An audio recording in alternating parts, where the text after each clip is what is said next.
금속활자와 종교개혁이라는 주제로 발표할 글로벌 지역문화학과 영미문화 전공 이성원입니다. 제가 발표할 내용의 첫 번째는 종교개혁이란 무엇인지에 대해서 말씀드리고, 그리고 금속활자의 등장에 대해서 말씀드린 다음에 금속활자의 등장과 종교개혁이 어떻게 연관되어 있는지, 어떻게 영향을 주었는지에 대해서 말씀드리려고 합니다. 먼저 종교개혁에 대해서 말씀드리겠습니다. 우리가 수업에서 배운 것처럼 종교개혁이란 루터라는 사람에 의해서 16세기에 유럽에서 로마 가톨릭 교회에 반대하여 일어난 개혁운동이라고 알고 있습니다. 이때 당시 로마 가톨릭 교회가 어떻게 부패했는지 가장 잘 나타내는 예시는 면죄부라고 할 수 있습니다. 우리가 일상에서도 쉽게 쓰는 단어인 이 면죄부가 어떻게 가톨릭 교회에 적용되었는지, 어떻게 악용했는지에 대해서 쉽게 말씀드리면, 신앙이 있는 A라는 사람이 이제 죄를 용서받고 싶어서 이제 성직자에게 갔습니다. 가톨릭에서 그리고 기독교에서 죄가 있으면 천국이라는 곳에 못 가는, 바라는 것을 얻지 못하는 그런 심각한 문제에 도달하기 때문에 이 죄라는 것은 꼭 해결해야 하는 문제였습니다. 그래서 이 죄를 해결하려고 성직자에게 가면 성직자는 너가 면죄부를 통해서 죄를 용서받을 수 있다고, 말도 안 되는 소리긴 하지만 이렇게 요구를 합니다. 그러면 정말로 이 A라는 사람은 성직자에게 돈을 주고 면죄부를 구매하게 됩니다. 그렇게 해서 나는 이제 죄가 용서받았구나 라고 생각하게 되는, 말도 안 되는 일이 벌어지게 됩니다. 그래서 아까 말씀드린 것처럼 이러한 가톨릭 교회의 그리고 기독교의 잘못된 내용들을 담은 95개조의 반박문을 루터라는 사람이 비텐베르크 성의 교회의 문에 붙였습니다. 이것이 종교개혁의 시작이고, 그 후로부터 이제 종교는 개혁되기 시작합니다. 사실 이 면죄부라는 사건만 본다고 하더라도 이것을 이해하거나 받아들이기 조금 어려운 부분들이 있습니다. 죄라는 것은 어떻게 보면 눈에 보이지 않는 것이고, 지금 당장 존재하는 것이 아닌 과거의 행동을 용서받는 것인데, 그냥 단순히 어떻게 돈과 면죄부라는 지금 물질적인, 어떻게 보면 종이라고 할 수 있는 그것을 삼으로 인해서, 구매함으로 인해서 죄가 용서받을 수 있다?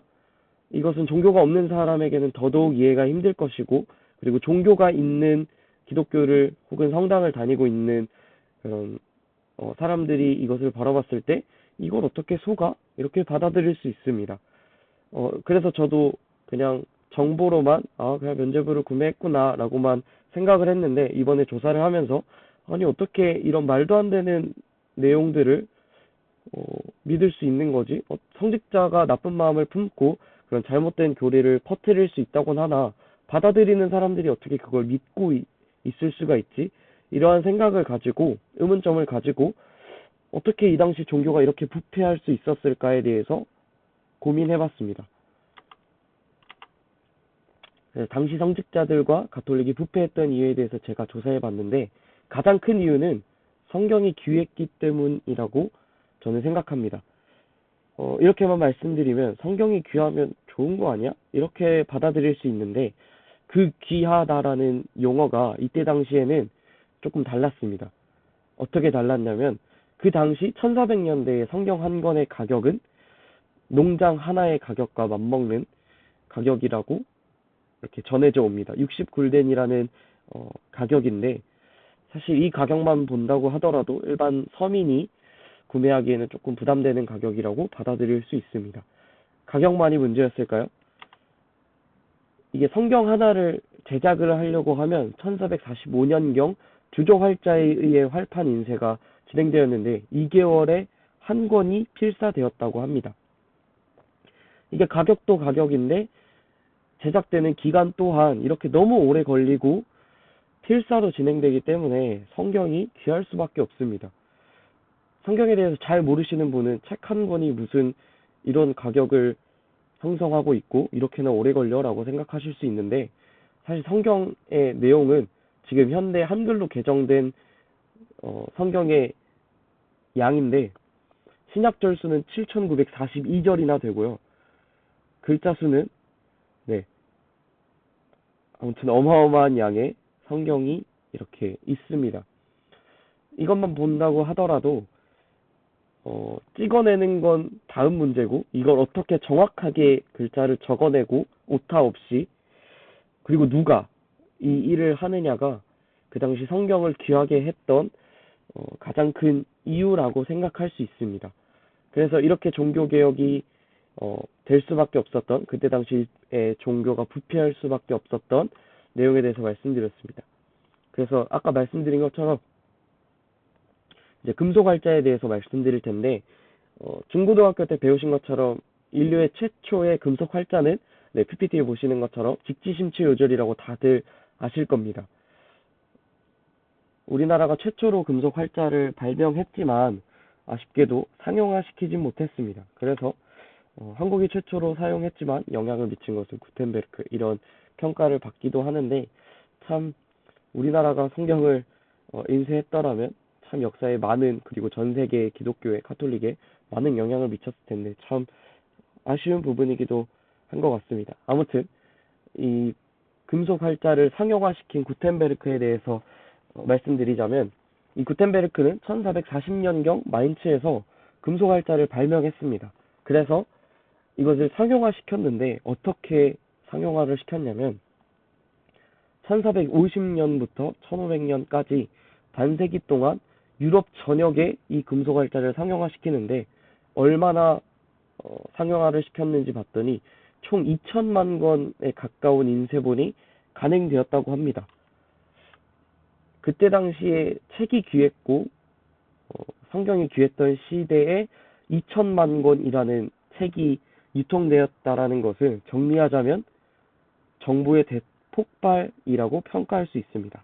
그래서 아까 성경 한 권의 가격이 농장 하나의 가격과 맞먹는다고 말씀드렸는데, 이 성경의 가격은 모굴댐까지 떨어졌고요. 그리고 구텐베르크 아래 사진에 보이신 것은 구텐베르크가 만든 42행 성경인데,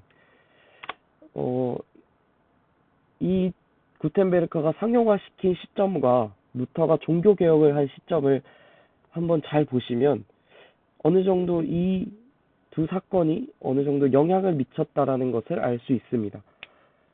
성경의 가격이 떨어졌다라는 것은 그만큼 성경이 많이 유통되었기 때문에 그만큼 성경의 가격이 떨어졌다라는 것을 의미하고, 그리고 성경뿐만 아니라 다양한 정보를 사람들이 얻다 보니 정보가 얻으면 똑똑해지겠죠. 그래서 저는 이 금속 활자가 발명되고 상용화 되었기 때문에 루터가 종교개혁을 할 수 있지 않았나라는 생각을 했습니다.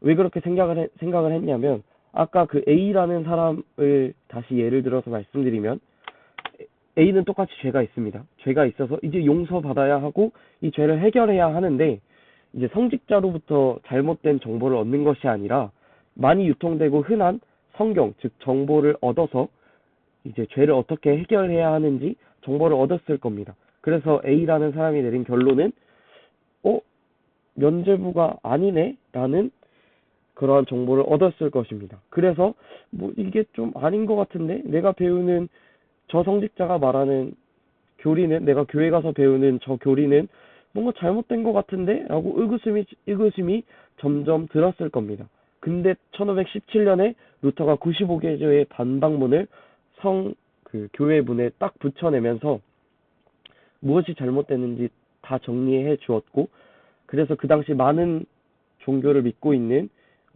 기독교를 믿고 있는, 가톨릭교를 믿고 있는 사람들이 잘못됐구나, 우리 개혁해야겠구나 라고 생각이 들었을 겁니다. 그래서 결론을 내려보자면, 누누이 말씀드린 것처럼 루터의 종교개혁의 밑바탕이 된 것은 금속활자의 상용화로 인한 성경의 보편화라고 말할 수 있습니다. 그리고 사람은 알게 되면, 즉 정보를 얻으면 변화할 수 있으며, 그리고 정보를 얻으려는 욕구가 있다는 것을 알 수 있습니다. 성경을 얻고 그리고 정보를 얻었기 때문에 잘못된 점을 발견할 수 있었고, 그리고 2천만 권이라는 그런 인쇄본이 간행되었다라는 것은 그만큼 인쇄본을 얻으려 하는 사람이 있었기 때문에 그만큼 많이 유통되었구나라고 생각할 수 있기 때문에 이러한 결론을 낼 수 있습니다. 그리고 마지막으로 가톨릭에서 그 정보를 독점하고 있을 때, 성경이라는 그런 희귀한 정보를 독점했을 때 자기 마음대로 악용하고 변형시켰던 것처럼, 정보의 독점은 굉장히 위험하다라는 것을 우리는 결론으로 낼 수 있을 것 같습니다. 감사합니다.